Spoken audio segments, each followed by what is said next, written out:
a mother who's being attended to her babies. These babies now were born 5 days ago. So some of you struggle with mamas who don't want to look after their babies or even are aggressive to their babies. So let's talk about how you get past that. And I'm going to show you the things that you can do to get a mother to accept her babies and be like this. If you don't get to this point, the problem is you may end up being the mother yourself, and that is really a difficult situation. It means that you can't hardly go to work, you can't hardly get any sleep, you've got the next 4 weeks of being the mother, and we have never ever been in that situation. We've always solved this by starting out right. It's a little unfair to compare this with Kit here, because this is Kit's 3rd litter and she knows exactly what to do, and she's a perfect mum. But the point here is, what can we do if your mother is not wanting to nurse the babies, not wanting to be with the babies, and being aggressive towards her babies? The first thing I'm going to say is, I think that the way you start out is a good indicator of how this is going to end up. We do have incubators, but we only put babies in incubators if we have sick, weak, frail puppies, or if we're going to and from the vet. The rest of the time, mum and babies are together 24/7. The moment you start, in my opinion anyway, the moment you start separating babies and mum is the point that maybe you're going to not reinforce the mother-baby bond. And that can lead with the consequences that all of a sudden she's deciding that they're not her babies, she's not going to look after them. And that's just a really not a good place to be. So I would encourage you to try to put your mums and babies together, but you've got to have a safe environment. And by the way, that's one of the things that we have here. We've got mum who's in a crate. She wants to be in there. She doesn't want to leave. She wants to be with her babies. There's a pig rail, which is that white rail that's all the way around. And then we've got our heated tape that goes around the periphery underneath the pipe. That is a warm place for the babies, so babies can't get squished and want to migrate there. But I'm not trying to push on this to try to convince you that you should be using this crate system we have. But the point here is how do you get to the point where you've got these happy little healthy babies? So it all starts with introduction of babies to mum. And you've got to remember that first-time mums, especially ones who've come from a C-section, have got no idea about what's going on. They've got some instincts possibly, but it's maybe not kicked in yet, and they really don't understand what's been happening. They woke up from a C-section, they don't feel very good, and they've got these little crawling rats all around them. And so, how do you get the point? So one of the tricks that Tammy does is that she introduces babies within about an hour and a half after C-section, enough time that mum has blown off her anesthesia and is kind of not too wiggy. She starts introducing babies to mum, and that part of that technique is you start with a single baby. In fact, Tammy, can you show me how you do that? This is a baby that has never seen mum yet. Newborn. Right. And I always let her see the back end first. Of course, she wants to clean them all the time. Which is what we want her to do. This is exactly what we want her to do. And then I never present the baby head first. Right. I always do the back of the legs, and I got my hands covering it like this so she can smell it, so she can't grab a leg. So first off, Mama knows Tammy's smell. Yeah. She's unlikely to bite Mum. And Make sure your mama's over the anesthetic part. Yes, right. But you see, if you got to the point there that she's cleaning that baby up, well, you've got to be careful of it. She's going to be aggressive. She doesn't grab hold of her leg. And so Tammy would cup, would cup that baby's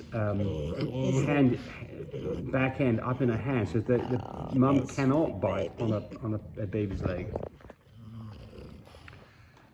So trick number 2, Tammy's going to show us here in a second, is to put some peanut butter on the bottom of each puppy.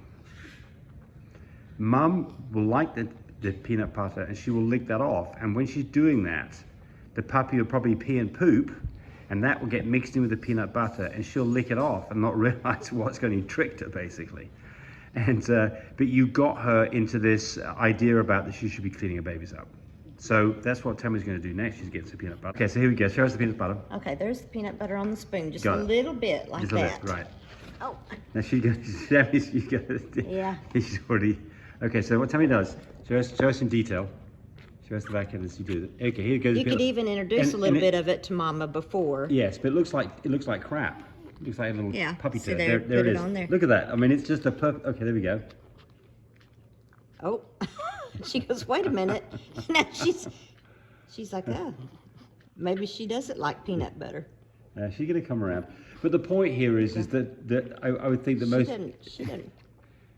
She didn't want to gonna, do anything with it. There you go. Here she goes. There you go. Here she goes. That's different. So... it's okay. It's I was okay, going to say, sweetie. she may not like peanut butter. She I goes. think she changed her mind. Right.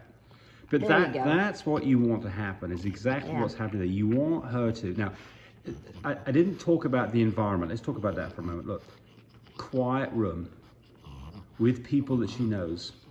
Maybe one person that she knows. Yeah, well, this is why we put a blanket around Yes. it.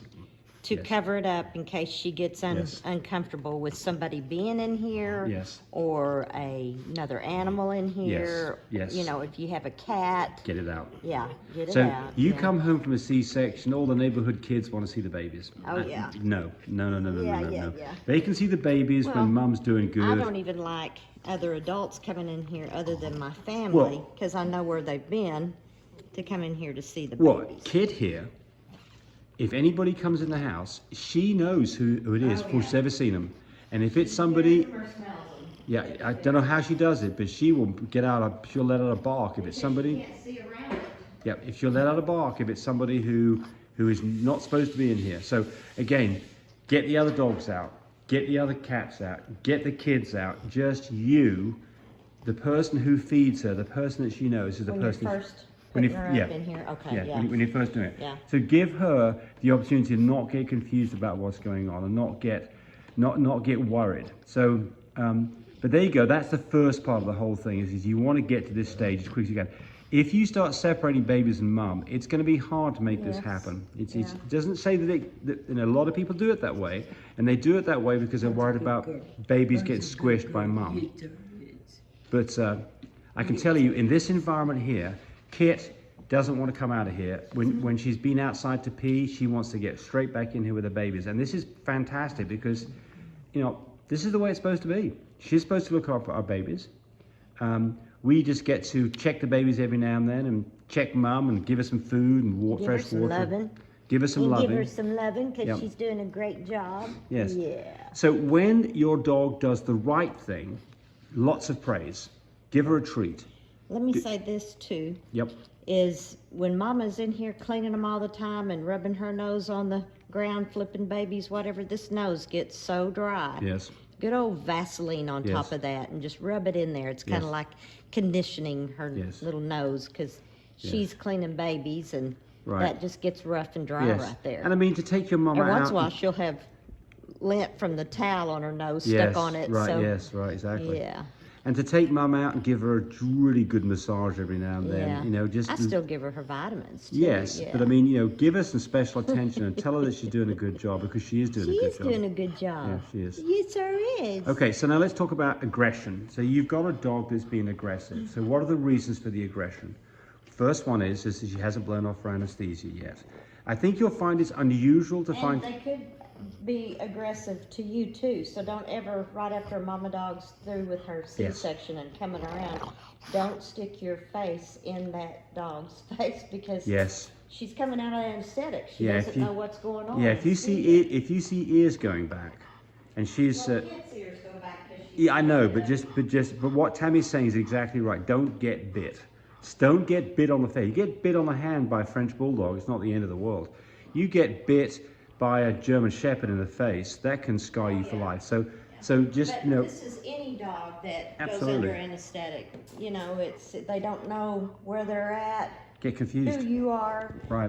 What's going on. Right. That's why. And I mean, this brings up another thing, by the way. You know, when you go greet a dog you don't know, you know, you want to, you know, show some love to the dog, but just be a little careful here because if you start putting your face up in a dog's face, the dog doesn't know you, you might get bit in the face. Yeah. All right, so dogs being aggressive.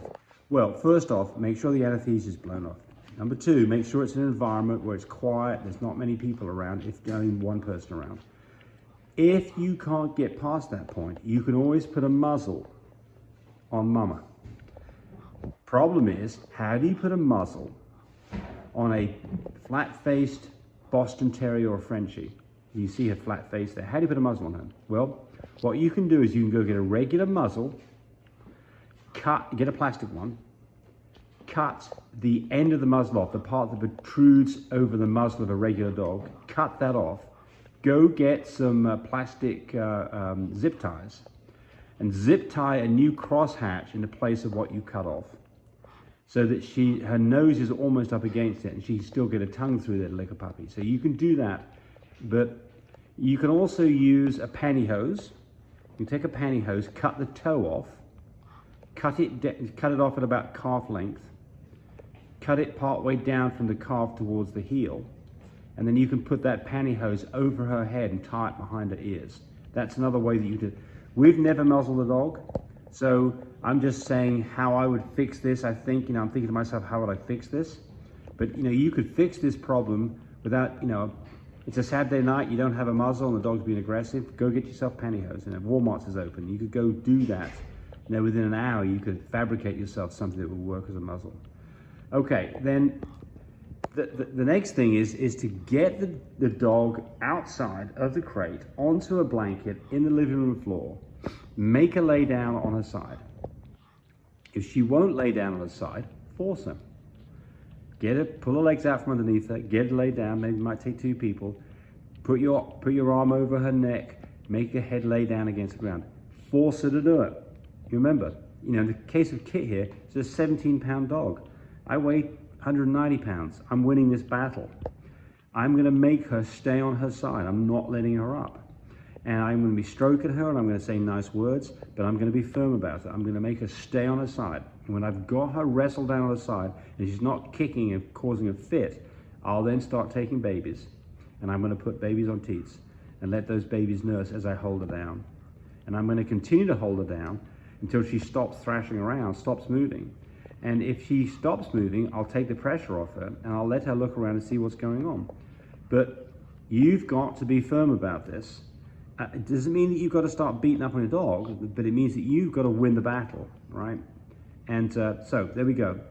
Introduction the right way, right environment for babies, not any noises of extra animals or people around, peanut butter on their bums, feed them the back end to the dogs with the puppies with your hands around them so they can't get bit. If they're being aggressive, go get yourself a muzzle or a pantyhose and stop her from being able to open her mouth. And then if you can't get to the point that she'll behave properly, take her outside of the cage and put her on the floor, lay her out and make her lay down there and physically force her to keep still while the babies nurse.